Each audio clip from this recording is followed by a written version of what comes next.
Yes, people, done with your break till now? You have any doubt, then you can tell me. Any doubt? No doubt, sir, no doubt.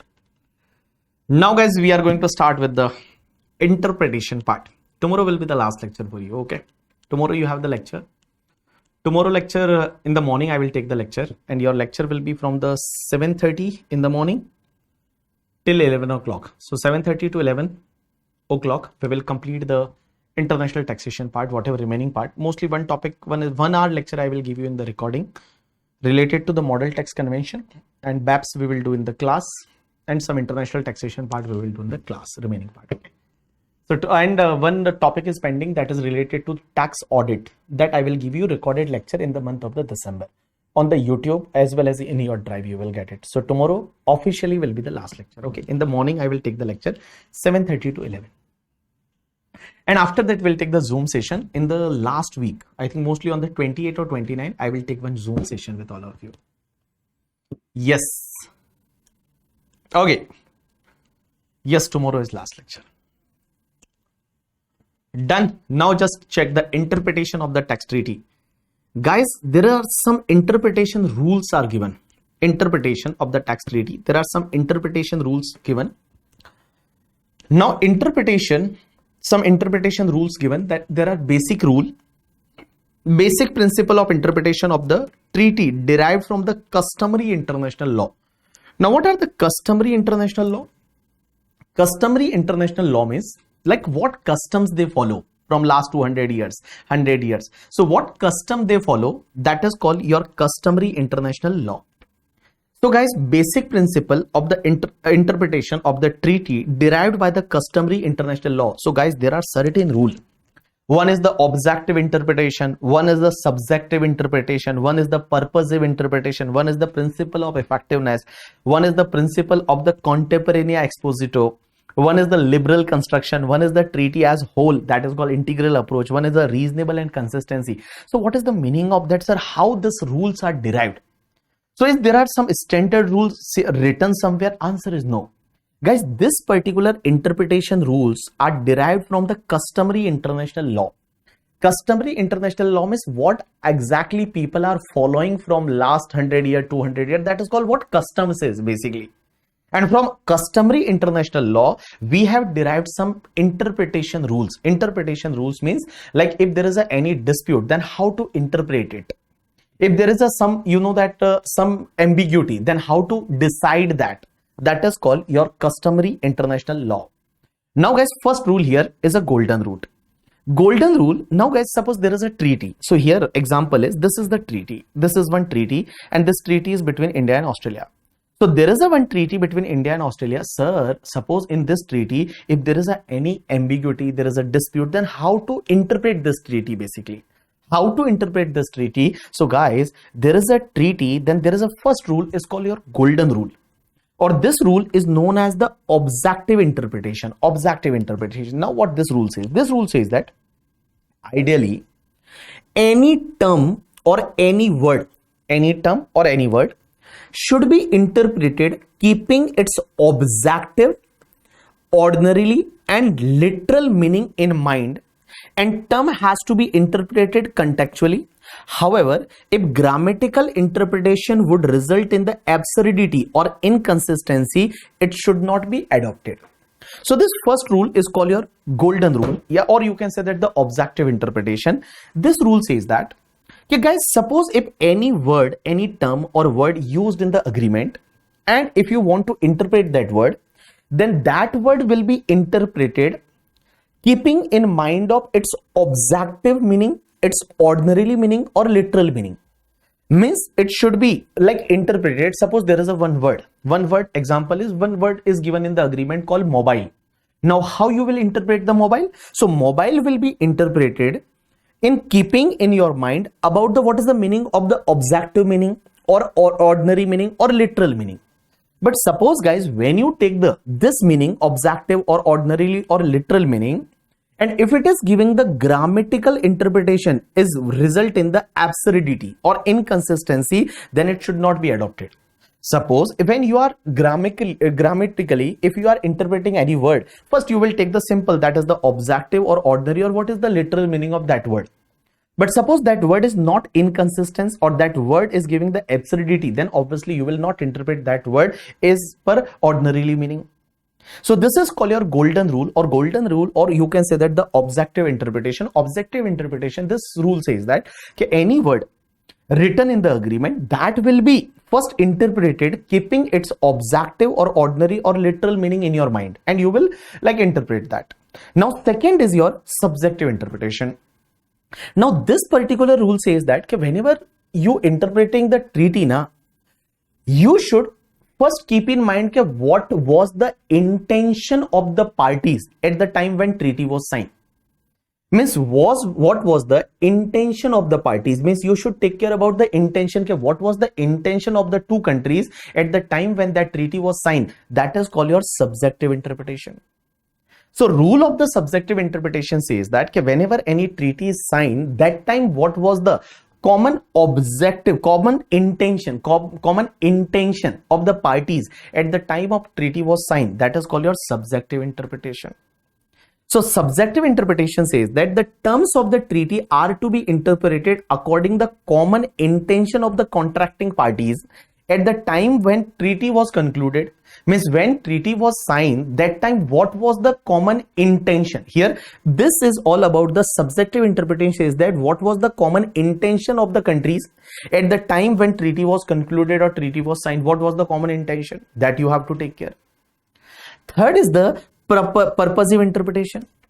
And purposive interpretation says that you should keep in mind what is the object and purpose.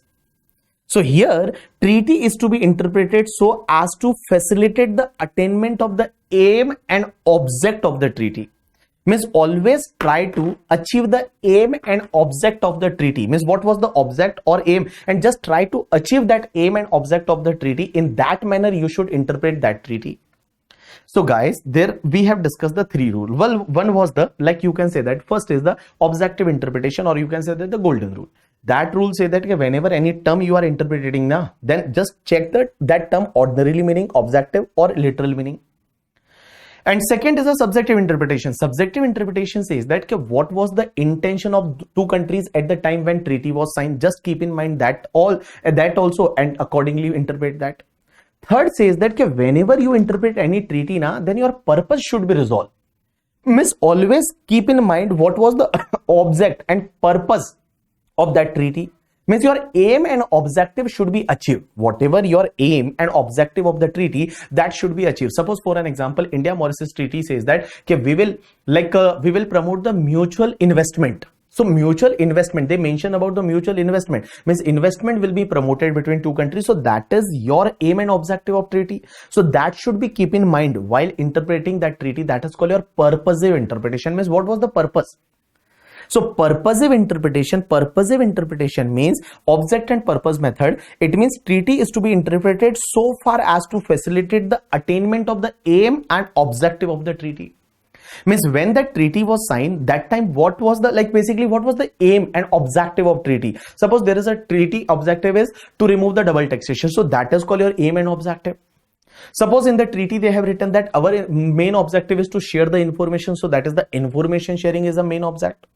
Suppose for an example in any treaty, suppose they mention that promote the mutual trade and investment. So mutual trade and investment, that is your main aim and objective. So whenever you interpret then interpret in the way so you can attain or achieve the aim and objective. You got my point or not? Yes. Now next part is related to the principle of effectiveness. Next part is related to the principle of effectiveness. Means whenever you interpret the treaty then interpret in a manner that treaty should be effective. Means rather than make it void. Means whenever you interpret the treaty, then treaty should be the effective rather than the void. Now what this interpretation rule says, that suppose for an example one treaty I am interpreting, then always while interpreting the treaty I will try to make the treaty is effective rather than make it void. No, this treaty is not good, this is not applicable. Don't do that. Means whenever you interpret the treaty, you try to make that treaty is the effective rather than the void. So that is called your effective principle of effectiveness. Now there is a one more method, one more rule, that is called principle of contemporanea expositio. Now this contemporanea expositio, that is one, I think, Latin word. So like there is no need to remember what is, there is no need to understand the what is the, like, why this word is contemporanea expositio. That is not English word. So here principle of contemporanea expositio, this point says that, this rule says that the treaty terms are normally to be interpreted on the basis of their meaning at the time of treaty was concluded. Means when the treaty was concluded, that time, what was the meaning of that term? That time, what was the meaning of that term? On the basis of that meaning, it should be interpreted. And but guys, this is not a universal principle. So contemporanea expositio, that particular point says that, okay guys, whenever you like interpret the treaty, then whatever word, that word meaning, what was the meaning at the time when treaty was signed, that time what was the meaning of that word, only on the basis of that it should be interpreted. That is called your principle of the contemporanea expositio. But guys, this is not a universal principle. This is not a universal principle. Means I can take an example. Suppose for an example, in the 1992, suppose India and Mauritius one treaty was signed, for an example. So India Mauritius treaty was signed, and in that treaty they have used the one word, that is the phone. They have used the word phone. So what meaning you will take? Phone means you will include the mobile phone also, or you will include normally that tring phone, that normal tring phone. Right answer is tring phone. Because that time mobile was not invented, na? That time mobile phone was not invented. So that time phone means that tring phone. So that is called your principle of contemporanea expositio. So contemporanea expositio, this says that terms are normally to be interpreted on the basis of their meaning at the time when treaty was signed or treaty was concluded. What was the meaning of that time? However, this is not a universal principle. Now guys, there is a one more interpretation rule, that is says that liberal construction. Liberal. Many times we say that that person is a liberal. That person is liberal. Liberal means like many times like easy way. One is the, like, you know, that you can say that the in the income tax law, normally in the income tax act, guys, whenever we interpret the income tax act, we always point out the comma, full stop. Okay, what is the meaning of this full stop?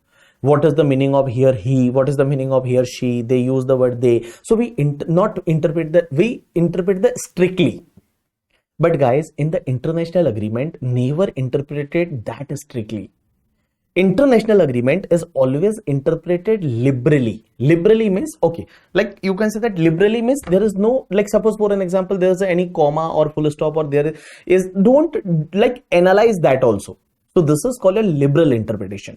So whenever you interpret the international law, then it should be interpreted liberally. Because guys, what happens, suppose India and Australia is making one agreement, they are signing one agreement, obviously in English there may be some mistake, or there may be some, like, you know, that other interpretation. So that's why always interpret the agreement liberally. That is called your liberal interpretation. So here it is the general principle of the constructions with respect to the treaty, they shall be liberally construed as to carry out the apparent intention of the parties. So just you have to keep mind what is the intention and liberally interpret that, not strictly. Now next part is a treaty as whole, or you can say that the integral approach.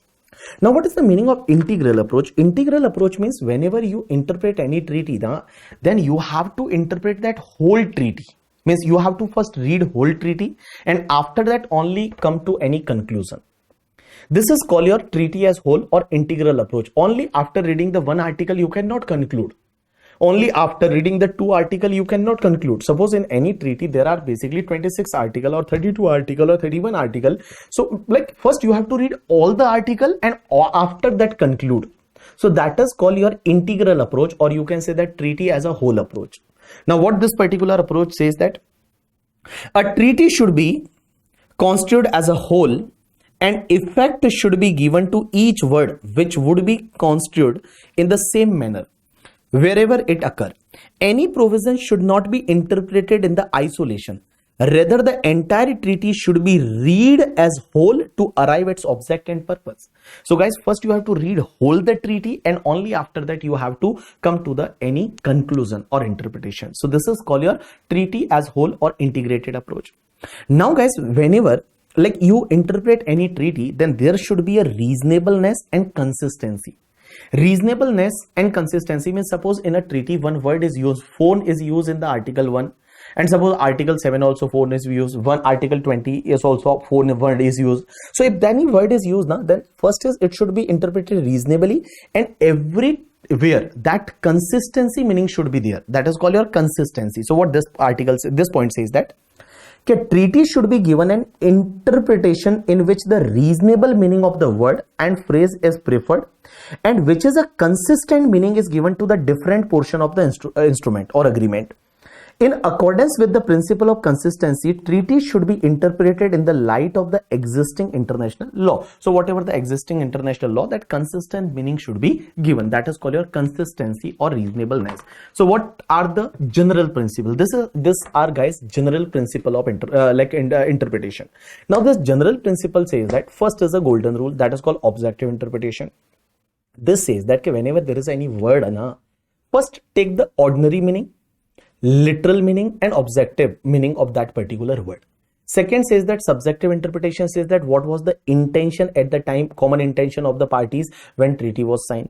Third says that purposive interpretation, you will interpret in such a way so we can get the aim and objective of the treaty. We can get the aim and objective of the treaty. So your motive is to get the aim and objective of the treaty. Now next part is effectiveness. Effectiveness means whenever you will read the treaty or interpret the treaty, then effectiveness should be there. Means you will make it effective rather than make it void. Now contemporaneous exposito says that whatever term is used in the treaty, what was the meaning at the time the treaty was concluded, that meaning you have to take. That is called that is the contemporaneous exposito. Now next is a liberal interpretation. Liberal interpretation means whenever you interpret the treaty, liberally you should be interpreted, not strictly or and all. Only liberally you have to interpret. After that, reasonableness and consistency. Reasonableness and consistency says that whenever you interpret any word, then first is a reasonable meaning you should you should derive, and that meaning should be consistent in the agreement. That meaning should be consistent in the agreement. That is called your reasonableness and consistency. Now guys, there is a next part of the interpretation, that is the extrinsic aids to the interpretation of the text treaty. So these are the general rules of the interpretation. Now guys, what are the extrinsic material, or you can say that what are the other material we should use to interpret the treaty? What are the other material we use to interpret the treaty? So that is called your other material, you can say that, or extrinsic material. So extrinsic material, to interpret any treaty, we have to refer the other material also to understand the treaty. One is the example is foreign court's decision. Foreign court decision means, guys, suppose for an example there is any foreign court, or suppose international court judgment.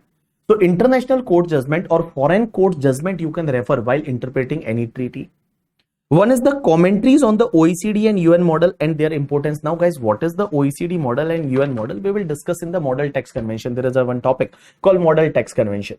So Model Text Convention is one model DTAAs are there, and there are two model DTAA. One is the OECD and one is the UN model.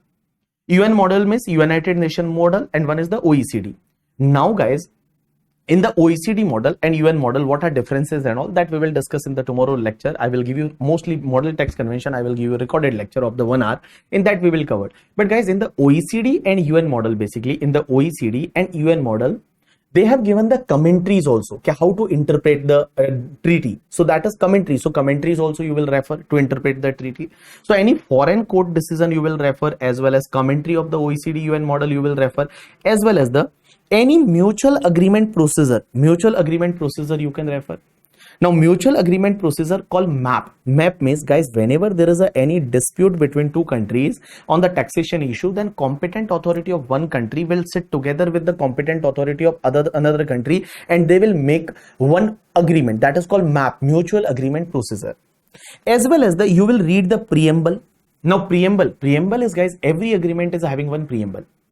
Every agreement is having one preamble, and guys, this is the one preamble. This is called preamble, means the first paragraph of the agreement. That is, you can say that the first line of the agreement. So here, agreement between government of Republic of India and the government of the Australia for the avoidance of the double taxation and prevention of the fiscal evasion with respect to the taxes on income. So this is the preamble of this particular treaty. So preamble, you will understand the preamble, what exactly preamble says. But if we see the another DTAA, suppose for an example, we are checking the another Belarus, with the Belarus we don't have any agreement or what. So comprehensive agreement. Yeah, we have the agreement with the Belarus. So Belarus agreement, this first article says that agreement between the government of Republic of India and the government of Republic of Belarus for the avoidance of the double taxation and the prevention of the fiscal evasion with respect to taxes on income and property, that is capital gain and wealth tax and all. So here guys, like this is called your preamble. So every agreement is having the preamble. You have to check the preamble, what exactly that preamble says. That if we read from the Mauritius, so here guys with the Mauritius we are having the agreement. Yeah, so we are having the comprehensive agreement with the Mauritius. Now guys, here what this particular line says, that agreement for the avoidance of the double taxation and the prevention of the fiscal evasion with the Mauritius. So this is called your preamble. So preamble means basically what first paragraph of that agreement says, that is called preamble. So from preamble you will be able to understand why this agreement is made, So this are called your external material which you follow to interpret any treaty. So what you have to follow? One is the foreign court judgment or commentary on the OECD UN model and their importance, mutual agreement procedure, preamble, as well as the guys, there are certain international articles or essays or reports or career published by the International Fiscal Association Netherlands. So International Fiscal Association Netherlands is one institute. They always publish some careers. So that careers you should refer, some international article you should read. There are some international law related author are there. They usually publish some article. You should refer that article, essays, reports, as well as the career published by the International Fiscal Association IFA Netherlands. Now also read the parallel treaty that is called pre-materia. Pre-materia means similar treaty that is relating to the same object matter in case of the doubt. Suppose for an example, there is a one treaty India-China. We are reading the India-China, and suppose guys there is any dispute, then we can refer the similar treaty. Suppose India and for an example Japan did one treaty, so we can read, if both the treaty are similar, then we can refer the similar treaty also to the interpret the India-China treaty. Now next part is a wide range of the extrinsic material is permitted to be used in the interpretation of the text treaty. First is the interpretative protocols. Now what are the protocol? Protocol means basically any amendment, or you can say that any annexure. So in the agreement we always put some annexure, that is called protocols. So protocols means guys there is an agreement, and in agreement we will put one protocols, that is called your interpretive protocol. Protocol means an amendment. So or you can say that the, suppose for an example, if there is any dispute, so how to resolve that dispute. So suppose if it is already included in the protocols, that is called your protocol. Protocols is, you can say that the annexure of the agreement. For an example guys, here there is a one agreement with the India and Mauritius. Yeah, this is the agreement with the India and Mauritius. Now in this agreement there may be certain protocols here. Yeah, wait a minute. Article 312. So this is the protocol. Protocol means the annexure. So here guys we have included one protocol in this particular treaty. So protocol is called annexure. Annexure means you can say that the amendment in the agreement. So if anything like annexure, they want to put some amendment in the agreement, then they will put the protocol. So protocols is just like a amendment, and protocols having the same value as agreement is having the value. Okay. So whenever like you interpret the agreement, always interpret the protocol also. So here if there is any interpretative protocols, you have to read that. If there are any resolution or committee report setting out agreed interpretation, then you should read that. After that, if there is any subsequent agreement between the parties regarding the interpretation of the treaty or the application of its provision. Suppose one agreement is made with the India Mauritius. After that, we made one more agreement, and that agreement is for the interpretation of the first agreement. Then that subsequent agreement should also be used while interpreting the first agreement. After that, subsequent conduct of the state parties. Subsequent conduct means how they are, how they are following the agreement. What are the practices after that agreement? That is called your subsequent conduct of the state parties as evidence of the intention of the parties and their conception of the treaty. So guys, subsequent conduct means what act they are doing. Suppose one agreement is signed. After that agreement, how they are following that agreement. So that you should check that. while interpreting the treaty. So this are called your extrinsic aids to interpret the text treaty. So you can say that the external material to interpret the text treaty. So if there is any protocols, you have to follow that. After that, subsequent agreement, you have to follow the subsequent conduct of the state, means what practice they are following. Parallel treaties there, you have to follow that. International article, essays, report, cahiers published by the any international body, that you have to follow that. Preamble of the agreement, mutual agreement procedure, commentaries of the OECD UN model and their importance, and foreign court decision, that you have to follow while interpreting the treaty. Now question is that, sir, what do you mean by the protocols? So protocol means, all people pay attention on this protocol word. They have asked, I think, 2-3 times question on the protocol. So protocol, it is like a supplement of the treaty. Supplement means that just add on of the treaty. In many treaty, in order to put certain matters beyond doubt, there is a protocol annexed at the end of the treaty. So annexure is added at the end of the treaty, which clarify borderline issue. A protocol is an integral part of the text treaty and has the same binding force as the main clause therein. Means whatever value of the main clause, same value of this particular protocol is also there. And guys, you know that in the many treaties, we have the most favored nation clause. You heard about the MFN clause, most favored nation clause. Many times you heard in the parliament, there is always one dispute. Like many people says that, okay, still Pakistan is in our most favored nation. Why Pakistan is in most favored nation? Pakistan should not be in the most favored nation. Or suppose China is in our MFN clause. There should not be a most favored nation. Now question is that, okay, sir, what do you mean by the most favored nation? What do you mean by the most favored nation? So most favored nation clause means, I can take one example, and from that example we will able to understand the MFN clause. So most favored nation clause, what is the most favored nation clause? Try to understand. Guys, suppose for an example, in India and Nepal is having one agreement. India and Nepal is having one agreement, and in that agreement, suppose India and Nepal is having the DTAA. And that agreement says that, suppose from Nepal, if any person is earning any royalty income from India, suppose any person is earning royalty income from India, then that person has to pay the tax at the rate 10% in India. 10% tax in India. There is one agreement between India and Nepal. And India-Nepal agreement says that, suppose if any person from Nepal earning income from India, then that person should pay the 10% tax on royalty income in India. So 10% tax rate for the person resident of Nepal earning royalty from India. Now guys, what happened? Suppose for an example, India and Nepal agreement also included the MFN clause, that is most favored nation clause. Now MFN clause is there, most favored nation clause is there. Now guys, what happened? Suppose for an example, this India entered into one agreement with, for an example, Japan. Suppose, like Nepal agreement already we have entered in 2005 for an example, and in Nepal agreement we have included the MFN clause, most favored nation clause. Now guys, again what happened? We have entered into one agreement with the Japan.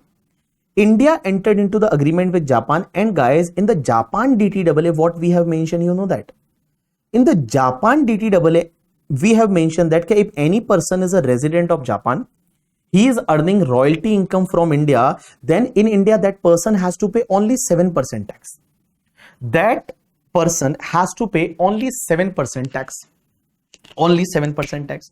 Now guys, in the first treaty with the Nepal, we mentioned 10% tax. And in the second treaty with the Japan, we mentioned the 7%. Like first treaty, there was 10% tax. In the Japan treaty, there is a 7% tax in the subsequent treaty. And suppose this treaty is signed in the 2023. Guys, if with the first country, if there is a MFN clause, most favored nation clause, then guys, now if any person of the Nepal earning royalty from India, that person will not be required to pay the tax at the rate 10%, means automatically 7% tax will be applicable. Means suppose if you are giving the favor to any other nation, and that first nation is included in the MFN, most favored nation clause is there, then guys, if any extra benefit is given to any other country, then this first country is also entitled for that extra benefit. So here guys, now after the Japan treaty, if Nepal resident person is earning royalty from India, then guys, he is required to pay the tax only at the rate 7%, because if favor is given to another country, then guys, the earlier country, if MFN clause is there, then earlier country is entitled for that favor. That is called your MFN clause, that is most favored nation clause. And guys, with the various country we are having this clause, so if any extra benefit is given to the third country na, then this first country is entitled for that extra benefit, that is called your MFN clause. You got my point or not? Yes. So all people pay attention here. One example is given. Now the protocol of the India-France treaty, suppose, contain the most favored nation clause. India-France treaty contain the MFN clause. Thus, one must refer to the protocol before arriving at any fiscal conclusion in respect of any tax treaty provision.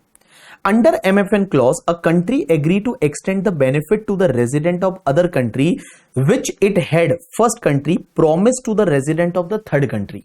Means whatever benefit we have promised to the third country, that benefit we will give to the first country also. It tries to avoid the discrimination between the resident of the different countries. So guys, here one example. Suppose as per the India-UK treaty, resident of UK liable to pay tax in India on the royalty derived from India is only at the rate 10%. After some time, suppose India entered into the DTAA with Sri Lanka, and as per the India-Sri Lanka DTAA, a resident of Sri Lanka liable to pay tax in India on the royalty derived from India at the rate 5%. Now in this example, suppose India-UK treaty contain the MFN clause, then resident of UK liable to pay tax in India only at the rate 5%. So resident of UK is liable to pay tax only at the rate 5% in India. That is called your MFN clause. But guys, there is a one CBDT clarification, and this CBDT clarification is applicable in case of the OECD country. OECD means, you know about OECD. So guys, here I am just showing you the OECD countries.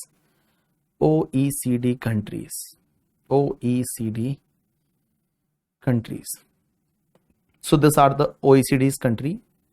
Basically, these all are the OECD country. India is not a part of OECD. Yeah? We are the part of the UN, that is United Nations. We are part of the G20 group, but we are not part of the OECD group. OECD is a country, that is Organization for Economic Cooperation and Development. So that is US, Netherlands, Turkey, Iceland, Norway, Switzerland, Mexico, Belgium, Chile, Israel, Canada. So these are basically almost, I can say that mostly there are developed country. If you see now, mostly they are developed country like Japan, Germany, Austria, Greece. These are Italy, Finland, UK. These are the basically developed country. So these countries are known as the OECD country. India is not a part of the OECD country. India is a part of the UN and G20 group. We are not part of the OECD country. So this all are the OECD country, mostly developed country. Now guys, here there is a one CBDT clarification. What CBDT clarification says that? CBDT clarify that the applicability of the MFN clause and the benefit of the lower rate or the restricted scope of the source taxation right in relation to the certain item of the income such as dividend, interest, income or royalty or fees for technical service provided in India DTAA with the third state will be available to the first OECD country only when all the following conditions are satisfied. Guys, I can take an example. Suppose for an example, there is a India and second is your USA. USA is a OECD country. Answer is yes. USA is a part of OECD. Now guys, in India and USA DTAA, they have mentioned that, for an example, USA, India DTAA, OECD country, USA is a OECD country. They have mentioned about the MFN clause, means most favored nation clause is there in the USA and India agreement. Now guys, suppose USA and India agreement was signed in the 2005. So here USA is known as the first nation or first country, means first agreement, you can say, with the USA. Now guys, what happened? Suppose in that they mentioned that if USA person is earning any dividend income from India or any royalty income is from India, then it is taxable at the rate 10%. Now guys, what happens? Suppose today in the 2023, India entered into the agreement with the UK. Now UK is also OECD country. UK is also OECD country. UK is your OECD country. Now UK is your OECD country. UK is also OECD country. Now India entered into the agreement with the UK, and UK is a OECD country. And guys, in the UK agreement, what happened? Suppose for the royalty income, they mentioned that only 5% tax rate. So is UK will get the benefit of UK will get the benefit of 5%. But question is that is USA resident person will also get the benefit of this 5% instead of 10%? Answer is yes. But there are certain conditions. Our CBDT put it some condition, and they are saying that this condition means here when USA person will get the benefit of 5% instead of the 10%, because in the USA agreement they mentioned 10%, but suppose UK agreement they mention the 5%, and both are the OECD country.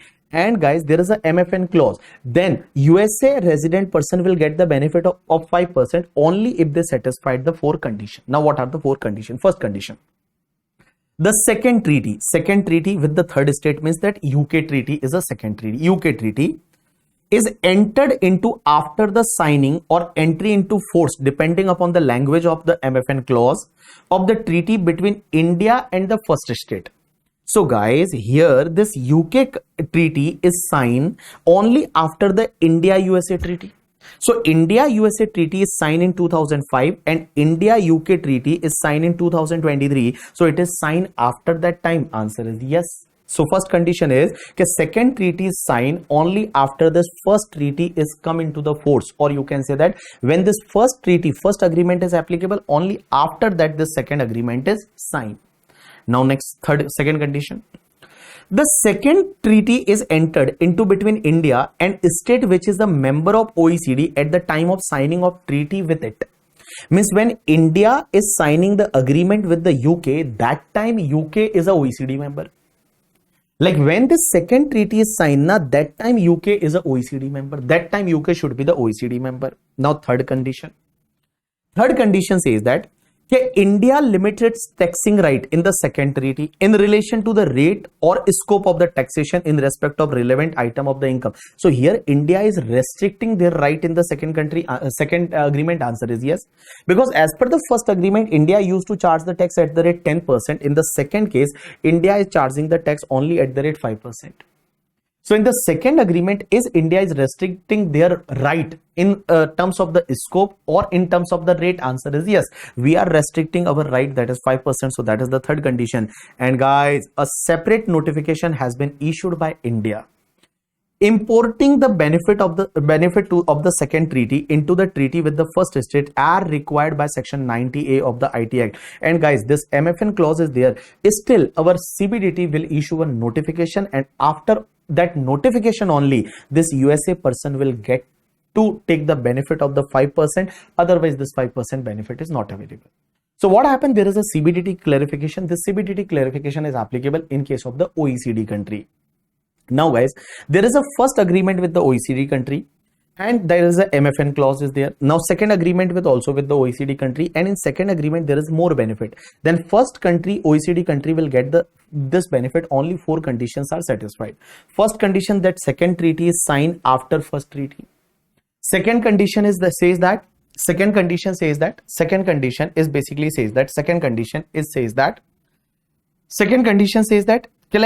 when second treaty is signed, that time this UK was the part of the OECD group. Third condition says that in second treaty we are giving the more benefit, and last condition says that our CBDT has issued one notification related to that benefit. Like our CBDT will say that yes, like USA will get the benefit, then only USA will get the benefit. So if all the condition enumerated in point number 1 to 4 are satisfied, then the lower rate or restricted scope in the treaty with the third state is imported into the treaty with the OECD state having the MFN clause from the date as per the provision of MFN clause in the DTAA after following the due procedure under the income tax law.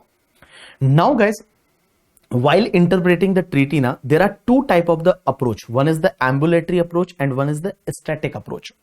Now what is the static approach? Static approach and ambulatory approach. Static approach means basically you will take the meaning of any word whatever the meaning was there at the time of treaty was signed. And guys, under ambulatory approach, you will take the meaning as and when the treaty is applied or treaty is interpreted. So guys, there is a difference. I can take an example. Suppose for an example, in one of the treaty, there is a one word. That word used is a phone. Phone is a one word. Suppose phone is one word. Phone is used in the treaty and treaty was signed in the 1992. So that time phone was that tring phone, hello phone only. Now guys, today phone means your, like, give me your phone means you will give me the mobile only. So today it is a mobile also included. So guys, ambulatory approach says that okay, when you apply the treaty, suppose in 2023 you are applying the treaty, that time phone means your mobile also included. But guys, when treaty was signed, that time phone means only that tring phone. So if you follow the static means fixed approach. It is called a static approach. So if you follow the static approach means phone means whatever meaning given in that treaty at the time when that treaty was signed. That is called a static approach. And second is your ambulatory approach. So this question may ask in the examination, what do you mean by the ambulatory approach and a static approach? Static means fixed approach. Ambulatory means obviously now at the time of applications here. So to decide what meaning is to be assigned to the term, the two view can be taken. One is the static approach. Static approach means it look at the meaning at the time when the treaty was signed. That is phone means that time phone was tring. So that still you are saying that no, phone is not included mobile, only that tring. That hello tring phone, that wired phone is only included. That is called a static approach. But ambulatory approach says that it provides that one look at the meaning of the term at the time of the application of the treaty provision. All model commentaries favor this approach only, however with one caution that the approach cannot be applied when there is a radical amendment in the domestic law, hereby changing the sum and substance of that term. So guys, normally in the today's world, everyone says that you should follow the ambulatory approach, means what meaning today exists at the time of application. But guys, suppose for an example, due to that approach, if everything is changed in the domestic law, amendment in the, like, radical amendment in the domestic law due to this interpretation, then in that particular case, this approach will not be followed. So this is the two approach. One is called a static approach and one is the ambulatory approach. Done. Now directly check some question from your compiler. Just check one question from your compiler. Now guys, except question number 3, just check all the question. Except question number 3, just check all the question. I am going to give you 5-6 minute time. Except question number 3, because question number 3 is pending, VCLT, that is Vienna Convention Law of Treaty, that is pending. But except question number 3, just check question number 1 and 2. You already check 3. Just wait. After that, question number 4, question number 5, question number 6, question number 7, 8, 9, 10.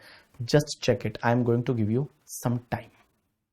Yeah, this was the question in November 22. A static approach and ambulatory approach. Just check it.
Done, people?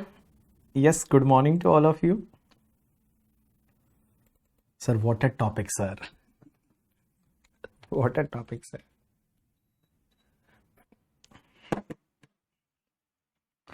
Now, in this type of topic, I can't do much, yeah. I can't do the dance for you.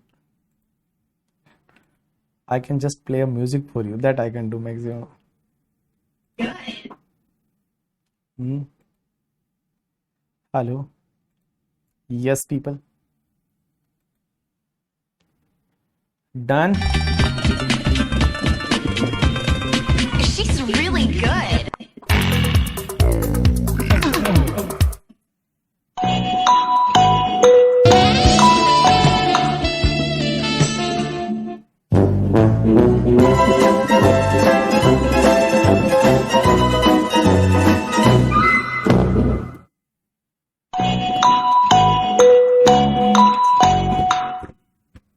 This is nice, na?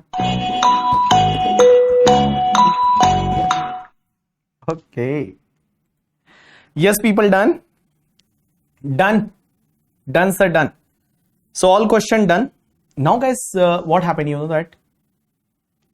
Sir कल का match का experience कैसा था, क्या बताया आपको करके, ठीक है? बहुत आशाएं थी हमको, ठीक है, हमको क्या सबको ही, बट हमारी आशाएं जो है वो चूर चूर हो गई and India lost the match.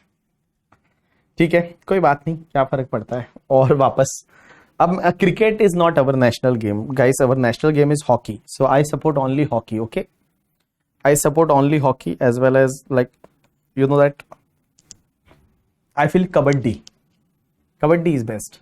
So like our national game is hockey. I just went to watch the match in Ahmedabad, but our national game is hockey na. So we should support hockey only, and in cricket we should only like watch IPL matches, because if any team is win na, it is from India only na. Captain is from India, everything is almost is from India, so we feel good.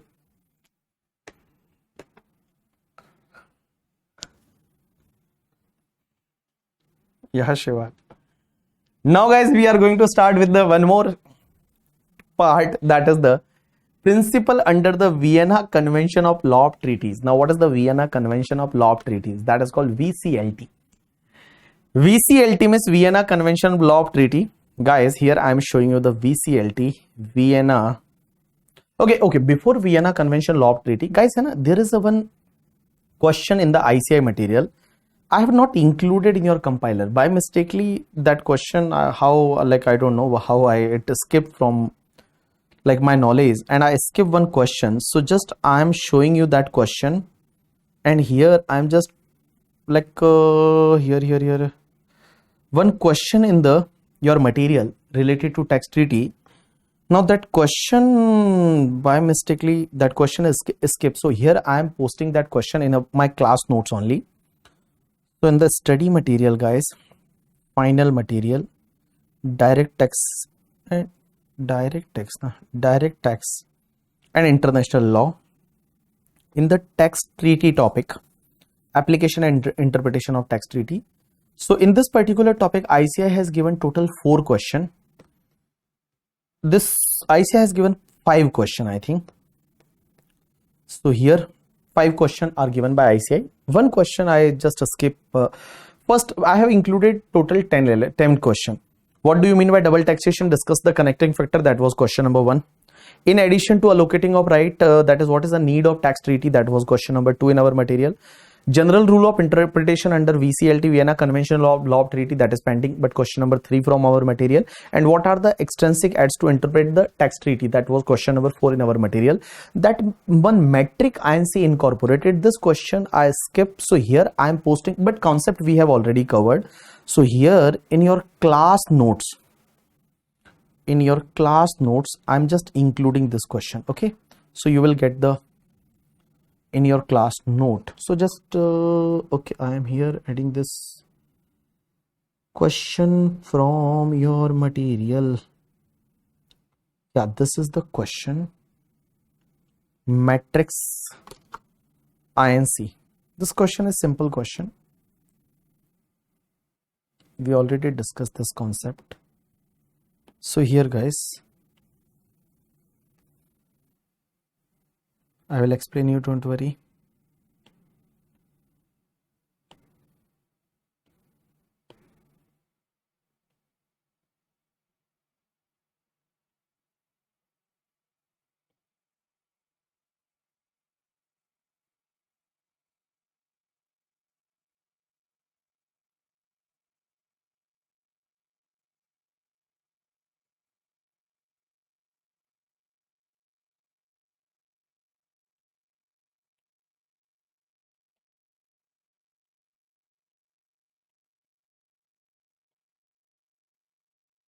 Yes, people. What is this question? All people pay attention. So there is a one question number 5 from your material. Now this question says that there is a one company, Metric Inc. Incorporated in country X. So in country X, one company is incorporated that is called Matrix Inc., a foreign company. Hold a 26% controlling interest in the Pilu Limited, an Indian company. So in Indian company, they are holding the 26% controlling interest. Now, Pilu Limited declared the dividend of 50 lakh during the previous year 23-24. So, from Indian company, that foreign company, Matrix Inc., is getting the dividend. Now, the DTAA between India and country X, which came into force on 1/1/2018. So, in country X and India is having one DTAA, and this DTAA was signed on the 1/1/2018. What this provide? This provide for taxation of the dividend at the rate 15%. This agreement says that in India, there will be a tax at the rate 15% on the dividend income. Thereafter, what happened? India entered into the DTAA with one another country, country Y also, and which came into force in the 2018. So from 2018, there is another agreement with the country Y country. Now, India and country Y DTAA inter alia provide for concessional tax rate at the rate 10% in respect of dividend. Means in the second agreement, tax rate on dividend is only 10% in India. Now, country X is a OECD member since 2015. So, country X is a OECD member 2015 and country Y is also OECD member since 2017. Now, Mr. Jack, the CFO of the Matrix Inc., seek your opinion on whether the concessional tax rate provided in the DTAA between country Y can be availed by the resident of country X or not. And if so, there is any further condition to be satisfied in this regard. You may assume that the protocol annex in the India DTAA and OECD member countries obtain the relevant tax parity clause. Tax parity clause means most favored nation clause is already there. Tax parity clause means most favored nation clause is already there. And would your answer change? That will be the second question.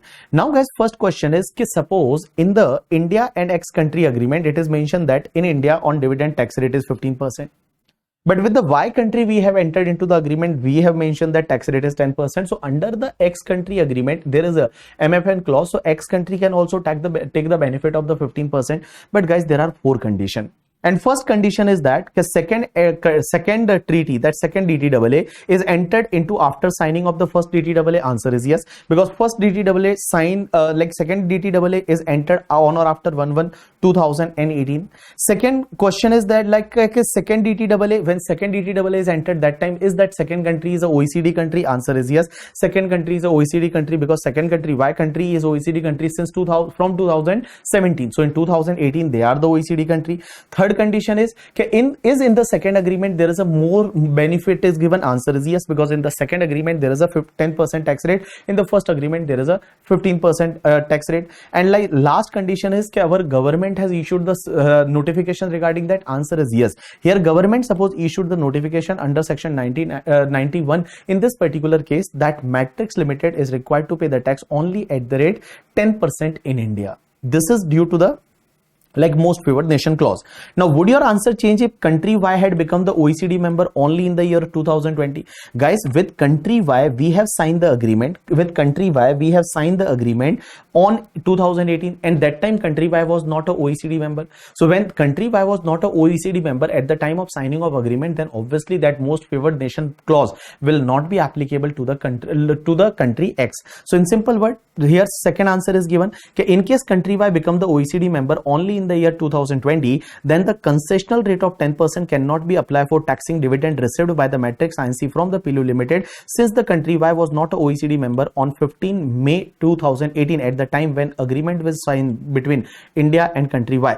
Consequently, condition 2 mentioned above would not be satisfied in such a case, hence dividend received by the Matrix Inc. from PILU Limited would be subject to tax at the rate 15%. You got my point or not? Yes. So this is the completion of this particular part, question number 5. You got it? Yeah. Now guys, we are going to start with the last part of this topic, and that last part of this topic is a Vienna Convention of Law of Treaty, or you can say that the VCLT, Vienna Convention of Law of Tax Treaty. So this is the Vienna Convention Law of Tax Treaty. There was one multilateral instrument, guys. What happened in the Vienna? Vienna is one place. So in the Vienna, there was a Vienna Convention on the Law of Treaty is concluded at Vienna. Vienna is one place, and this was concluded on 23 May 1969. So in 1969, there was one agreement, and that agreement was signed in the 5 authentic text was in the 5 languages like English, French, Chinese, Russian, and Spanish. In 5 languages, they have written that agreement, and it was signed that time on the 23rd May 1969. So guys, there was one multilateral instrument. Multilateral instrument means there were various countries and they have signed that agreement. So VCLT is a Vienna Convention of Law of Treaty that is signed by the various countries. Approx there was 100 countries, and 100 countries has signed that agreement. So guys, here one country's name is given, like this countries, this countries have signed the agreement. Now, after that, various countries also followed this agreement. So there was a multilateral agreement. Multilateral agreement means whenever more than 2 countries sign the agreement, that is called multilateral or multinational agreement. You can say that. Now, guys, in the multilateral agreement, this VCLT agreement, Vienna Convention of Law Treaty agreement, there are various articles. Like article number 1 is the scope of the present convention, means this convention will be applicable to which countries, use of terms, and now there is a article number 3 that is international agreement not within the scope of present convention. So there are various articles. Now guys, out of this particular treaty, out of this particular agreement, some article they have included in our syllabus that is related to the interpretation rules. In this convention, in this particular agreement, they have mentioned about some interpretation rules that is called Vienna Convention Law of Interpretation Rules. So guys, here that rule is given from the article number 26. So that is related to the here observance, application, and interpretation of the treaty. So there is a one rule name is article number 26. Article number 26 they have included in our syllabus, that is Pacta Sunt Servanda. Now, Pacta Sunt Servanda, what do you mean by Pacta Sunt Servanda? So, Pacta Sunt Servanda says that every treaty in force is binding upon the parties to it, and it must be performed them in the good faith. Means there should be a good faith between the parties. That is called your Pacta Sunt Servanda. So, Pacta Sunt Servanda, this is also, I think there is a one word, Latin word, and that word is a Pacta Sunt Servanda. This is not an English word. And this word says that any treaty has to be followed in the good faith. So that is called Pacta Sunt Servanda. As well as there are for the application of treaty, there are various articles are there. After that, like for the general rule of interpretation, this is the article number 3, as well as our question number 3 is pending. That is general rule of interpretation. So we are going to discuss some article of the Vienna Convention Law of Treaty. So Vienna Convention Law of Treaty, Vienna is basically one place that is located in the Netherlands, I think, and there one treaty was signed between various countries, and in that treaty they mentioned that interpretation rule were there. So now we are going to discuss about the interpretation rules. So here all people pay attention. Article number 26 they have included. One is the article number 26 says that Pacta Sunt Servanda. It means the treaty has to be interpreted in the good faith. So every treaty in force is binding upon the parties and it must be followed by them in the good faith. Their intention should be good. That is called Pacta Sunt Servanda. Now next part. International law and observance of the treaty. That is the article number 27. Article number 27 says that a party may not invoke the provision of its internal law as justification for its failure to perform a treaty. Guys, here this rule says that a party means a country, may not invoke the provision of its internal law, means domestic tax law, as justification for its failure to perform a treaty. Means for instance, the parties to the treaty should not dishonor their international commitment with each other by retrospectively amending their domestic law or by not abiding by the treaty terms. So guys, for an example, here they are saying the article number 26 was pacta sunt servanda, that is the treaty should be followed and should be interpreted in the good faith. Second, article number 27 says that internal law and observance of the treaties. It means, for an example, India-UK treaty is there. Now, India is not following that treaty.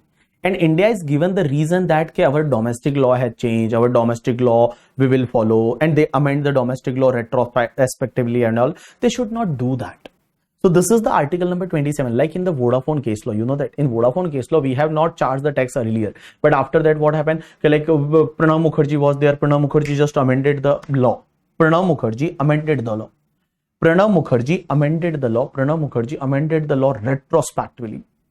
So when Pranab Mukherjee amended the law retrospectively, so that is not a good. So here article number 27 says that like a party may not invoke the provision of its internal law, means domestic law, as a justification for its failure to perform the treaty. For instance, the parties to the treaty should not dishonor their international commitment with each other by retrospectively amending their domestic law or by not abiding by the treaty terms. Now, article number 28. Article number 28 says that the treaty should not be applicable retrospectively. It should be applicable prospectively only. So, suppose today any two countries sign the treaty. So, treaty should be applicable prospectively. It should not be applicable retrospectively. So, what this point says that treaty provisions are not binding on the party or any act which ceased to exist before the date of entry into force of the treaty with the respect to that party. In other words, unless otherwise provided, treaty cannot have the retrospective application. Means it should have the prospective application only. It should not have the retrospective application. Means treaty should be applicable prospectively, not retrospectively. Now next part, article number 29. That is territorial scope of the treaty. So guys, suppose if there is any treaty na, that treaty is applicable only on the like suppose two nations was signed the treaty. So two nations signed the treaty. It means this should be applicable on both the country entirely. Otherwise specifically mentioned in the treaty. So for an example, India and China signed one treaty. So it is applicable on whole India and whole China.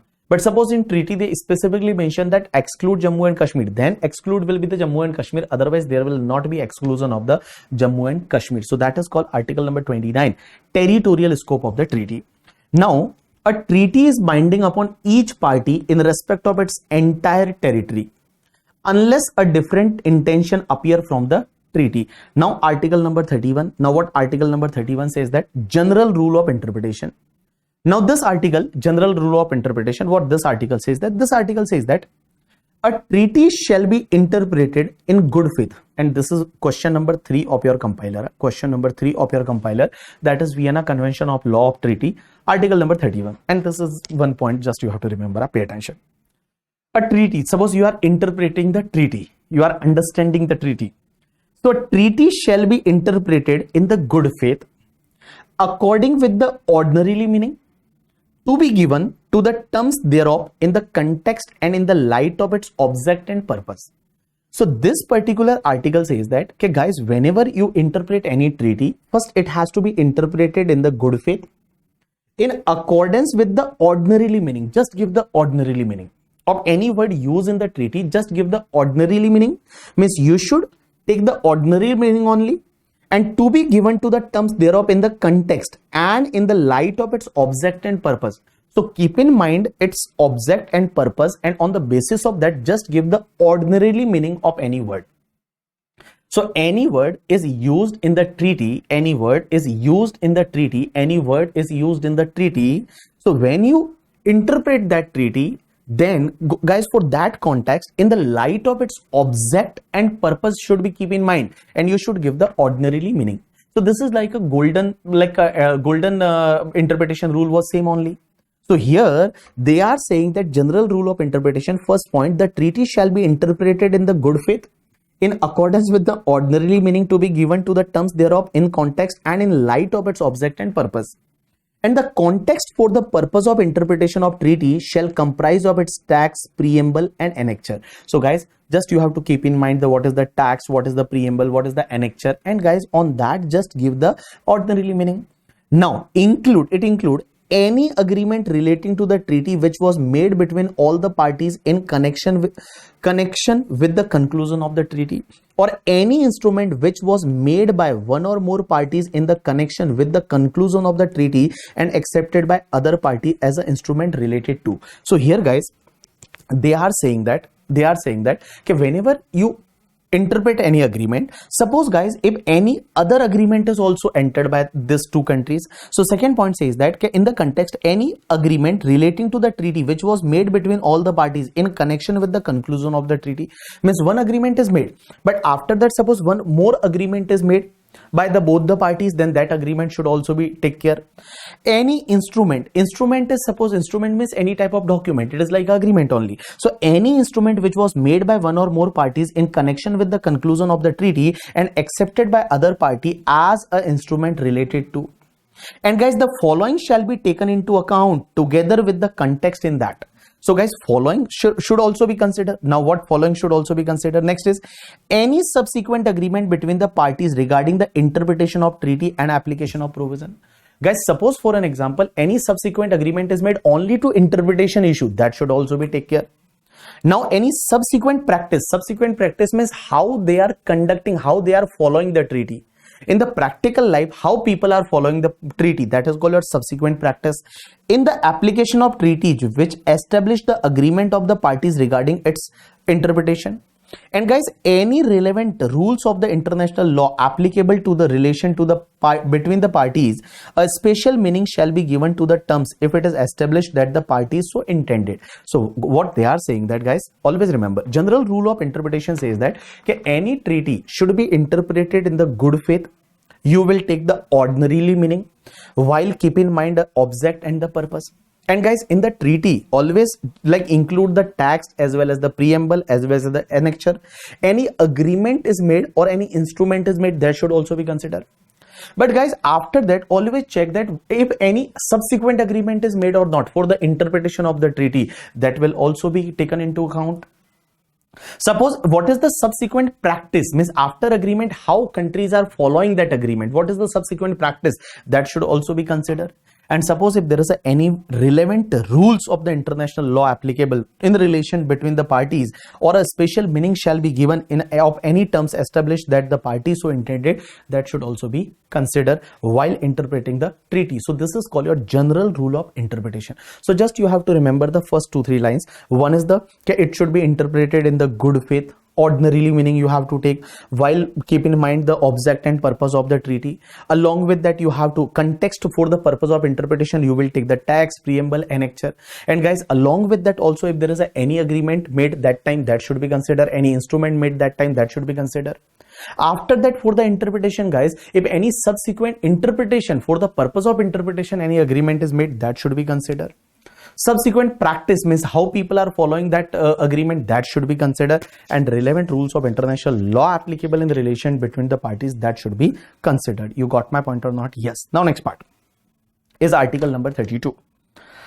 Article number 32 says that supplementary means of interpretation. Suppose guys, from the article number 31 says that okay, just take the ordinarily meaning. And guys, from this article, suppose if any meaning you are derived, that meaning is ambiguous. If that meaning is ambiguous or that meaning is giving the unreasonable result, means when that meaning is ambiguous or that meaning is gives the unreasonable result from the article 31, then guys, you have to go for the supplementary mean of the interpretation. Supplementary means of interpretation means you have to follow the other things to interpret the treaty. So here article number 32, not more relevant, article number 32 says that whenever after following the article number 31, article number 31 says that always take the ordinary meaning, always keep in mind the object and purpose, this should also be followed. So guys, this was the ordinarily like general interpretation rules. But suppose from this article, if there is an absurd meaning, or you can say that there is an ambiguity, leave ambiguous, or suppose if there is an unreasonable result, then you have to go for the supplementary means of interpretation. Now guys, last article, other article are not more important. Here, article number 33, you should be understand.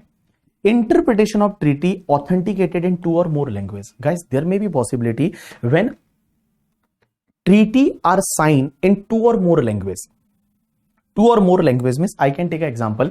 Suppose India and China treaty has signed in the English and Chinese language. Then guys, if both are authenticated in the two language or more language, then both will have the equal weightage. Both will have the equal weightage. Like this Vienna Convention of Law of Treaty, this treaty was signed in the 5 languages. You know that this treaty was signed in the 5 languages, because also on the page number 1 only they have mentioned that this is the authenticated text. So here this treaty, authenticated text is authentic text. So authentic text is English, French, Chinese, Russian and Spanish. So guys, all will have the same meaning. So if any treaty is signed in the 2 or more languages, then all meaning will be having the same meaning. Means all the words will have the same meaning. In simple word, I can say that all will have the same weightage or equal weightage. So here, what this particular point says, that try to understand. Okay, interpretation of treaty authenticated in 2 or more languages. Text shall be equally authenticated in each language. So text shall be equally authenticative in each language. Second is, a version of treaty in the another language shall be considered authentic if treaty provides that.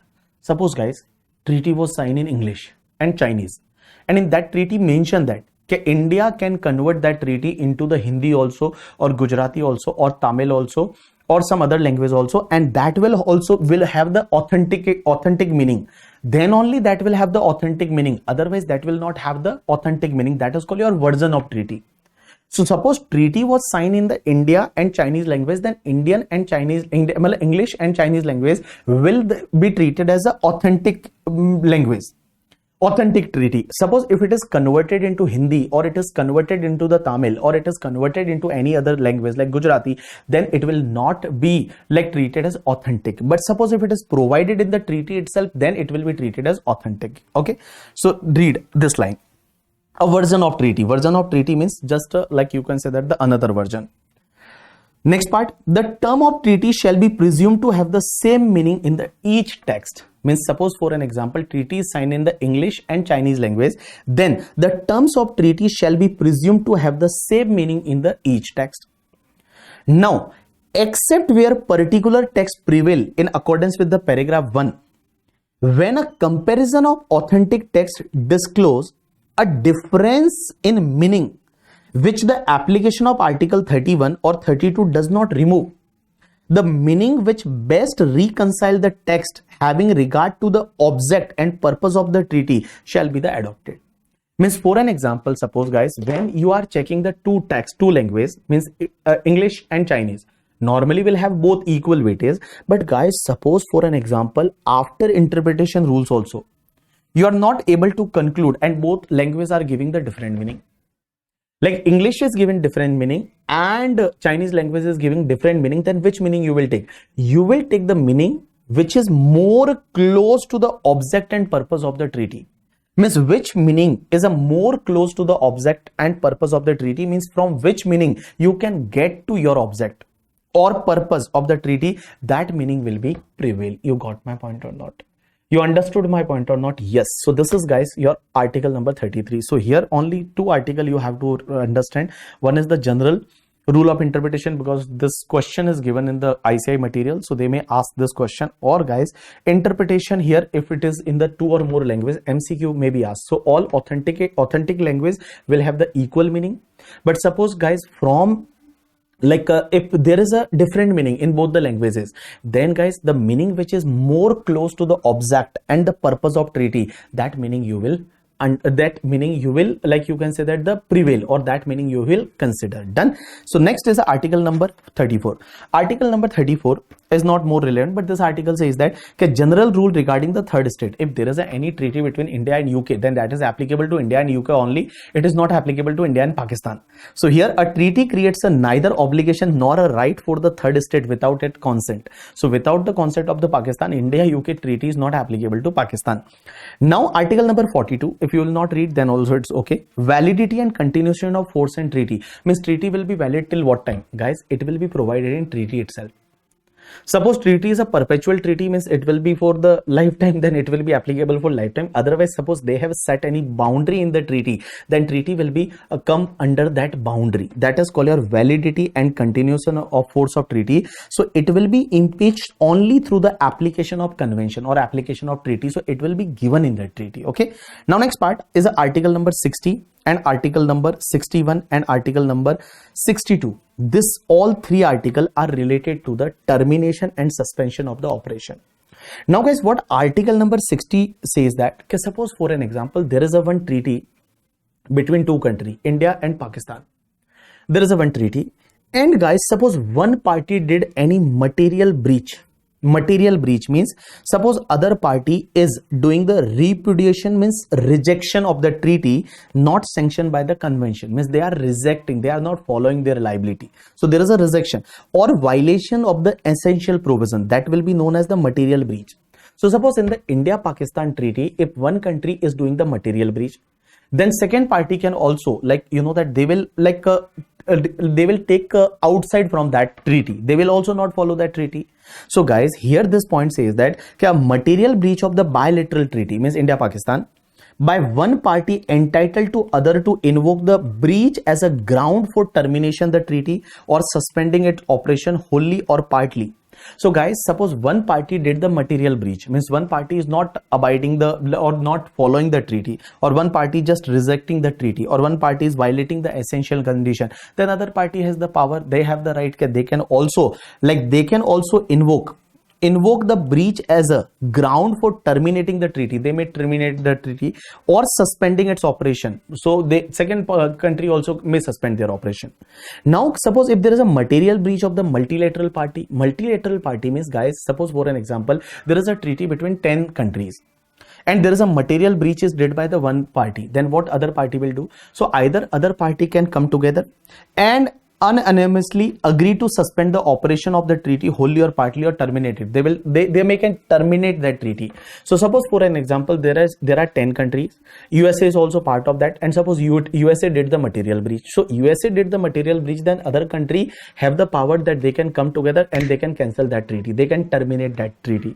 Or second is, they may a party specifically affected by breach of the invoke, it's a ground for suspending the operation wholly or partly in relation between itself and contracting state. Suppose for an example, one example is India, USA, Pakistan and all, there were a party of the 10th nation was part of the one treaty. Now Pakistan did the material breach. So when Pakistan did the material breach, then India is specifically affected. Then India can say that I will not follow this treaty with the Pakistan, means I will not follow this treaty. So here a party specifically affected by breach to invoke it as a ground for suspending the operation wholly or partly in relation between itself and the contracting state. And guys, suppose for an example, any party other than defaulting state to invoke the breach as a ground of suspending the operation of the treaty wholly or partly with respect to itself, if the treaty is of such a nature that material breach of its provision by one party radically change the position of every other party with respect to further performance of obligation under the treaty. So guys, what happened? Try to understand. Suppose there is a treaty between India and Pakistan, that is DTAA. One party did the material breach, then other party can also suspend the operation. So that is the cancel. Now suppose there is a multilateral instrument, there are 10 countries and one party did this, then either all other party can cancel this agreement, they can they can suspend the operation under this agreement. Now guys, suppose for an example, there is a one party that is specifically affected by that. So for an example, there is a one party, name is India. So India may suspend the operation with the Pakistan, other party can do that. Or guys, for an example, suppose India now if any one party did this violation, that is material breach, then my position is radically changed. In this particular case, India may come outside from that treaty, may leave that treaty. I don't want to follow this treaty, other party can follow that. That is called your termination or suspension of operation of treaty as a consequence of the breach. Now guys, there is a article number 61 and article number 62. This is about the supervening impossibility of performance or fundamental change in the circumstances. So guys, in this particular case, in the 2 point, it is mentioned that suppose there is a supervening impossibility of performance of treaty due to the war and all. For an example, there's a India-Ukraine war, and in India and Ukraine is having one treaty, but now Ukraine cannot follow that treaty due to the war in Ukraine. So there is a supervening impossibility of the performance. So in this particular case, this treaty can be terminated, or for an example, for an example, this treaty can be on the halt means on the halt means, for an example, this treaty can be like a temporary postponed. After, suppose after war, like again India and UK will start following the treaty. So that is called your supervening impossibility of the performance, as well as the fundamental change in the circumstances. Suppose circumstances is totally changed, in that particular case you can come out from that treaty, or in simple word you can put the halt, or you can say that for the some time their operation may be suspended. So this is article number 61 and 62. If you will not read, then also it is okay. Now last is a 64, that is emergence of the new law of general international law. Suppose guys, instead of the old law, if new law is emerged na, then new law will be applicable, that old law will not be applicable. So here, if the new international law emerge, any existing treaty which is in conflicting with that norm become the void and stand terminated. So this are basically guys some article derived from the Vienna Convention of Law of Treaty. Vienna Convention of Law of Treaty was signed between the various countries. So this is the completion of this topic, is called your text, treaty and interpretation. Now which type of question they may ask from this topic? Guys, just study that 10-11 question given in your compiler. If you will not read from your book now, then also it is okay. Just do that 11 question, like 10 question, 11 question. 11 means one with the matrix question. All 10 question is given in the compiler, and one is that matrix question. Just do that much from your compiler. It will be sufficient for this particular topic. Done. So this is the completion of this topic. So done. That's enough for today, or you want to study more?